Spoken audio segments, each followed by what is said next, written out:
हिंदू, मुस्लिम, सिख, ईसाई, अगड़ा पिछड़ा, हमको 1,36,000 करोड़ रुपया का कोयला का सिर्फ बकाया भारत सरकार के ऊपर है। अगर वो एक मुश्त हमें पैसा दे दे तो इस राज्य की हर महिलाओं के खाते में 3-3 लाख रुपए जा सकते हैं। अभी गांव गांव, पंचायत पंचायत में उनके जो एजेंट है, ये लोग रंग बिरंगा कागज लेके घूम रहा है। महिलाओं से, पुरुष से, जो सीधा साधा लोग हैं, उन लोगों को झूठा आश्वासन दे देकर कभी 25,000, कभी 2100, कभी तरह तरह की चीजें देने का प्रलोभन दे रहा है। वहां आदिवासियों के जंगल साफ किए जा रहे हैं, आदिवासियों को जंगल से खदेड़ा जा रहा है, गांव से खदेड़ा जा रहा है। जहां इस राज्य का सभी बुजुर्ग को हम पेंशन देते हैं, सभी बुजुर्ग को, जो 50 साल का होगा सबको पेंशन मिलेगा। विदेशों से काला धन लाएंगे, सबके खाते में 15-15 लाख डालेंगे कि हम लोग का सरकार बनेगा तो हम लोग 2100 रुपए देंगे। हम लोगों ने कानून बनाया कि इस राज्य में कोई भी उद्योग लगेगा तो 75% लोग वहां के स्थानीय लोगों को लेना पड़ेगा। आज यहां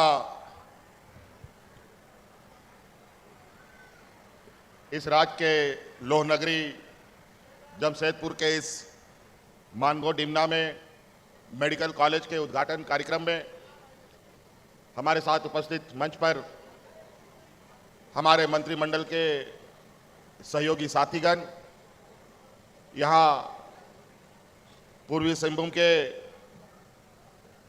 माननीय विधायकगण और विशेषकर यहाँ आए हुए आप सभी माताएं, बहनें, नौजवान साथी और अबोरेन जहां तिना पे सोहर सिटेर कान गो बाबा बोया मिश्रा मजियाड़ाम गुड़ीत मैके को सलाम खोन पहिला लिंगसन खोन जोहार। अड़ी अड़ी सरहाव रिया दिन कना, रसका दिन कना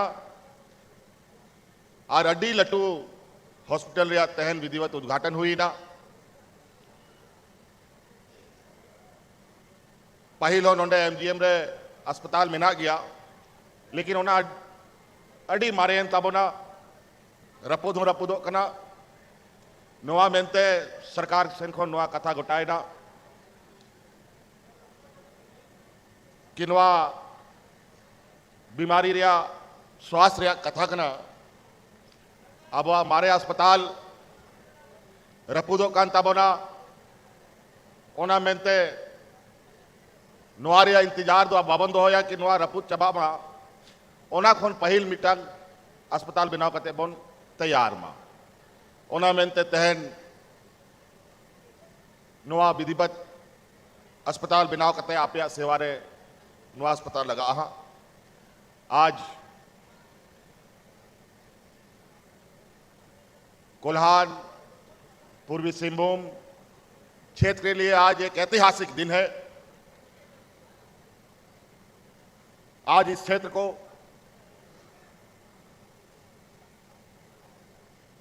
500 बेड का एक भव्य अस्पताल जनता को समर्पित की जा रही है और जो बरसों से टाटा शहर में अवस्थित अस्पताल जनता की सेवा में था, बरसों पुराना होने की वजह से उसकी जर्जर स्थिति बनी जा रही थी और सरकार के निर्णय के अनुरूप आज एक नया मेडिकल कॉलेज सरकार ने कोल्हान की जनता और झारखंड प्रदेश की जनता को समर्पित किया है।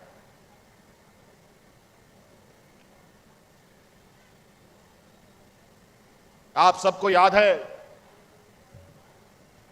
जब हमने सरकार बनाया था 2019 में, सरकार ठीक से बैठा भी नहीं था, ठीक से बना भी नहीं था।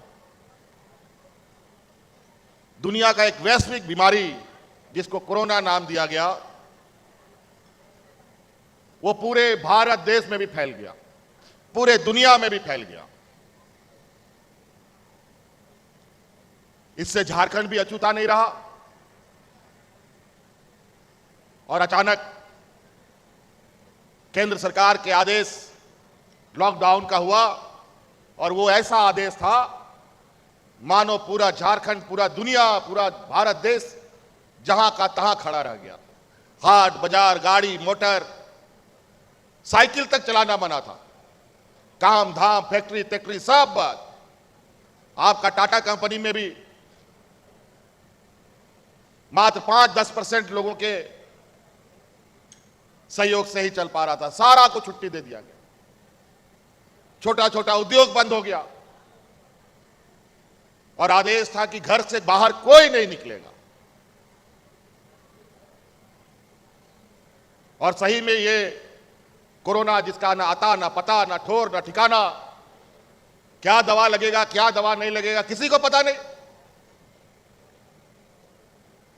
वो महामारी पूरे दुनिया में फैल गया। और ये सब महामारी जो होता है गरीब पिछड़ा मजदूर राज्य के लिए एक अभिशाप होता है। और झारखंड इस देश का सबसे पिछड़े राज्यों में से है। यहां गरीब मजदूर किसान सबसे अधिक लोग यहां रहते हैं। ऐसे स्थिति में जहां अस्पताल का ठिकाना नहीं ठीक से, जहां डॉक्टर का ठिकाना नहीं, जहां दवा का ठिकाना नहीं, ऐसे में ये कोरोना इस राज्य के लिए बहुत बड़ा चुनौती बना। 2 साल से अधिक कोरोना के बादल में हम लोग घिरे रहे और उस कोरोना की जंग इस कदर थी कि क्या होगा, ये कोरोना कभी खत्म होगा कि नहीं खत्म होगा पता ही नहीं चलता था। रोज नया नया प्रयोग होता था। और उस समय याद कीजिए जब लॉकडाउन हुआ था, अलग अलग राज्यों में अलग अलग प्रदेशों में हमारा गांव देहात का नौजवान काम रोजगार करने के लिए चला गया था। लॉकडाउन की वजह से अपना घर वापस नहीं आ सकता था। उस समय आपका यही बेटा यही भाई आपके परिवारजनों को उठा उठा करके आपके घर में पहुंचाने का काम करता था।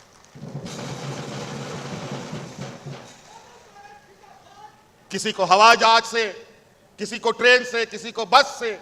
ये देश का पहला राज्य है जहां हम अपने मजदूर भाइयों को अपना घर सुरक्षित पहुंचाने का काम कर रहे थे। वहीं अगल बगल के राज्यों में लोग कोरोना से ऐसा मरता था जैसे जानवर मरता हो। लेकिन आज इस राज्य में कोरोना कैसे आया और कैसे चला गया किसी को पता नहीं होने दिए। और इसका बहुत बड़ा कीमत हमारी सरकार को चुकाना पड़ा। हमारा 2 मंत्री इसमें शहीद हो गया। हाजी हुसैन अंसारी साहब, बड़े भाई जगन्नाथ मातो जी को कोरोना निकल गया। लाख मना करते हुए कि आप लोग कोरोना में मत निकलिए, लेकिन जनता की जिम्मेवारी, जनता से जो बंधा रहता है वो आदमी का पैर कभी घर पे नहीं टिक सकता।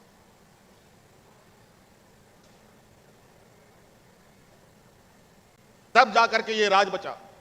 और तो और आपको याद होना चाहिए और गर्व होना चाहिए, अगर पूरे देश को कोरोना से अगर बचाने का काम किया है तो झारखंड प्रदेश ने काम किया है। पूरा देश को ऑक्सीजन का सप्लाई जमशेदपुर, बोकारो और अलग अलग उद्योगों से भेजा गया था।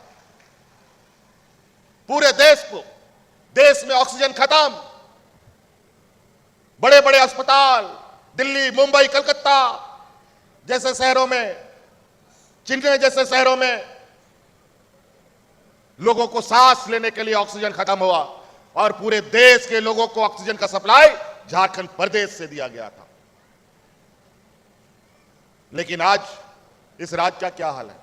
हम खनिज संपदा से पूरे देश के लोगों का पेट भरते हैं, पूरे देश को जगमगाते हैं। आज ऑक्सीजन दे करके पूरे देश के लोगों की जान बचाते हैं।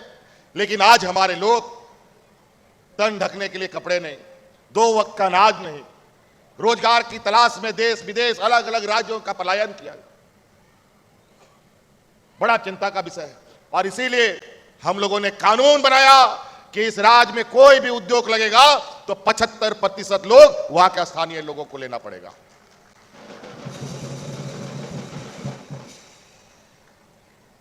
बहुत सारी बातें हमारे विरोधी लोग आए दिन, 2 साल तो कोरोना खा गया और 2 साल हमारे साथ चोर पुलिस का खेल खेलते खेलते इन लोगों ने हर काम में इन लोगों ने अड़ंगा लगाया। यहां तक हमको जेल में भी ठूस दिया। और सरकार गिराने के एकदम षड्यंत्र में, जिस दिन से हमारी सरकार बनी उसके 1 घंटे के बाद से ये सरकार गिराने में लगे। ये तो कोरोना की वजह से 2 साल बच गया और फिर 2 साल तक टांग खिंचाई शुरू हो गई। कभी इस विधायक को खरीद लो, कभी उस मंत्री को खरीद लो, कभी उस मुख्यमंत्री को खरीद लो। यही चलता है इनका दुकान। पैसे के बदौलत ये देश में राज करने की चाहत रखते हैं और राज्यों में चाहत रखते हैं। आज आप लोगों के सेवा के लिए, हमारे गांव देहात की आर्थिक व्यवस्था को मजबूत करने के लिए, हमारी महिलाओं को अपने पैरों पर खड़ा करने का हम काम कर रहे हैं। आज महिलाओं को सम्मान और महिलाओं के खाते में पैसे जा रहे हैं और इसका तकलीफ से ये हम इस योजना को बंद करने के लिए कोर्ट में इन लोगों ने दरखास्त डाल दिया। हम यहां के 32 के आधार पर नियोजन नीति बनाते हैं तो इसके लोग कोर्ट में जाकर के उसको असंवैधानिक घोषित कर देता है। बड़ा विचित्र हालत है। आज हम हर महिलाओं के खाते में 1000 रुपया दे रहे हैं। 2 इंस्टॉलमेंट जा चुका, अभी दशहरा आने वाला है, कल परसों फिर तीसरा इंस्टॉलमेंट भी चला जाएगा ताकि आपका त्योहार बढ़िया से हो जाए। और अभी ये लोग फर्जी फॉर्म भराने में लगा हुआ है कि हम लोग का सरकार बनेगा तो हम लोग 2100 रुपए देंगे। अरे तुम बगल का अपना राज्य देख लो, उड़ीसा में तुम कितना देते हो जो तुम यहां 2100 रुपया देगा। ये लोग झूठा आश्वासन, झूठा राशन और झूठा, याद है लोकसभा चुनाव 2014 में विदेशों से काला धन लाएंगे, सबके खाते में 15-15 लाख डालेंगे और सबको खाता खुलवा दिया। बताओ किसके खाता में 15 लाख रुपया आया? आज यहां की महिलाओं के घर घर में, पंचायत में, टोला में हमने पदाधिकारी को भेज करके आपका दरखास्त बनाया और आपको घर बैठे ही आपके खाते में पैसा जाना चालू हो गया। तो कई ऐसी चीजें। आज गांव देहात, हमें पता है हमारा गांव कितना गरीब है और आज ये गरीब राज एक नया कीर्तिमान स्थापित कर रहा है। ये राज का पहला राज है जहां इस राज का सभी बुजुर्ग को हम पेंशन देते हैं। सभी बुजुर्ग को, जो 50 साल का होगा सबको पेंशन मिलेगा। कोई वेटिंग लिस्ट नहीं। पहले इन लोग का वेटिंग लिस्ट, एक मरेगा तब दूसरा का चढ़ेगा। अब वो व्यवस्था खत्म। जो 50 साल का हो गया उसको पेंशन मिलेगा। सभी विधवा महिला 50 साल 40 साल होता था तब पेंशन मिलना शुरू होता था। और विधवा होने का कोई समय सीमा होता है क्या? कोई विधवा नहीं हो सकता है, कोई शादी के 15 दिन के बाद भी हो सकता है। फिर पता चला जब तक कोटा में जगह नहीं होगा तो उसको पेंशन नहीं मिलेगा। हमने कानून बनाया, जिस दिन विधवा होगी उसी दिन से उसका पेंशन चालू हो जाएगा। आज हर गरीब का 200 यूनिट बिजली फ्री और पुराना बिजली बकाया भी सरकार ने कर दिया। आज कोई भी चीज हमारे गांव देहात के गरीब गुरुआ के ऊपर बोझ नहीं है। उसको अपना खेती बाड़ी करना है और उसको अपने पैर में खड़ा होना है। अलग अलग योजनाओं के माध्यम से, अलग अलग, चाहे महिला हो, पुरुष हो, किसान हो। आज किसानों का 2 लाख रुपया तक का ऋण माफी भी हम लोगों ने कर दिया। आज मौसम जिस तरीके से इन लोगों ने पूरा देश का जंगल को काट कर खत्म करने का संकल्प ले लिया है। अभी छत्तीसगढ़ में हमारे विपक्ष के व्यापारी मित्रों ने अपने व्यापारियों को खदान अलॉट कर दिया है। वहां आदिवासियों के जंगल साफ किए जा रहे हैं, उसी को ठेका दे दिया है और पूरा गोली के बल पर आदिवासियों को जंगल से खदेड़ा जा रहा है, गांव से खदेड़ा जा रहा है।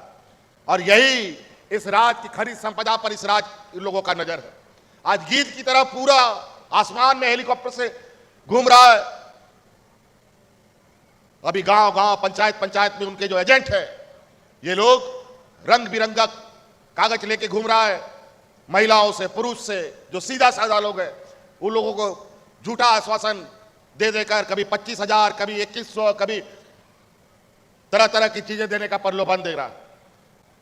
हम लोग उससे पूछो कि राज अलग होने के बाद सबसे अधिक तो सरकार डबल इंजन की सरकार थी।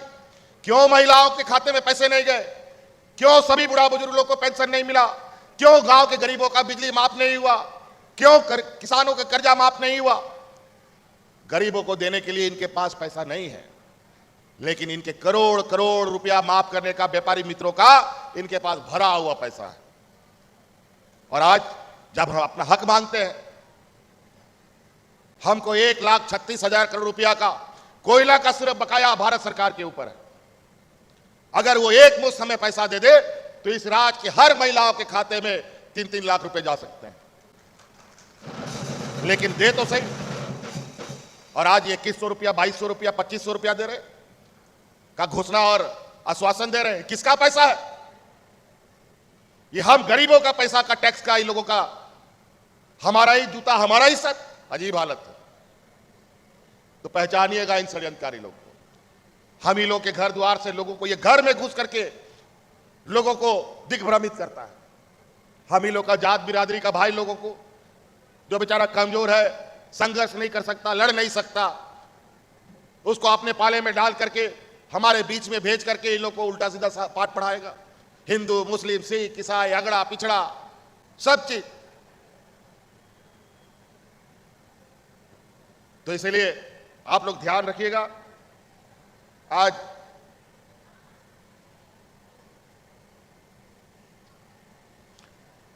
ये हॉस्पिटल बन के तैयार हुआ है। अभी हम लोगों ने एक और अस्पताल, ये लोग हमें अस्पताल देते हैं, भारत सरकार अस्पताल भी बनवाता है। कहा दम ऐसा गांव देहात में जहां कोई फैकल्टी जाने के लिए तैयार नहीं होता है, अपने मर्जी से। अरे जहां अस्पताल चलेगा वहीं ना अस्पताल बनाओगे भाई। जब डॉक्टर जाने को तैयार नहीं होगा वहां बड़ा बड़ा, तो कैसे वहां अस्पताल चलेगा? आज यहां का लोग दिल्ली, मुंबई, कलकत्ता, चेन्नई जाता है। अगर जमशेदपुर में, रांची में, धनबाद में, चाईबासा के शहर में बड़ा बड़ा अस्पताल खुल जाए तो क्या जरूरत है हमको दिल्ली, कलकत्ता, मुंबई जाने का? तो आज उसी के परिणाम स्वरूप जब हम लोगों ने रांची में भी एक नया मेडिकल कॉलेज बनाने का निर्णय लिया है, उसका भी बहुत जल्दी अभी हम लोग आधारशिला रखेंगे। आपका लगभग यहां पर बहुत ज्यादा 500 बेड, लगभग 700-800 बेड का अस्पताल हो जाएगा। हमको लगता नहीं है कि कोल्हान का लोगों को अब रांची जाने का जरूरत पड़ेगा। और इसलिए हम लोग लगातार स्वास्थ्य के क्षेत्र में कैसे स्वास्थ्य व्यवस्था मजबूत हो, यहां पर अधिक से अधिक डॉक्टर कैसे बने, इसके लिए भी हम लोग प्रयास में लगे हैं। अभी आधारभूत संरचना, कई समस्याओं का समाधान भी है, इसलिए आधारभूत संरचना को लेकर हम लोग निरंतर कार्यों में गति दे रहे हैं। रांची राजधानी है और आपको सुनकर आश्चर्य होगा, रांची जैसे राजधानी जहां सबसे अधिक आज लोगों की जनसंख्या शहरों में है, वहां पर पहली बार राज अलग होने के बाद 2 साल के अंदर एक फ्लाईओवर बना करके कल हम लोगों ने जनता को समर्पित किया। मात्र 2 साल में।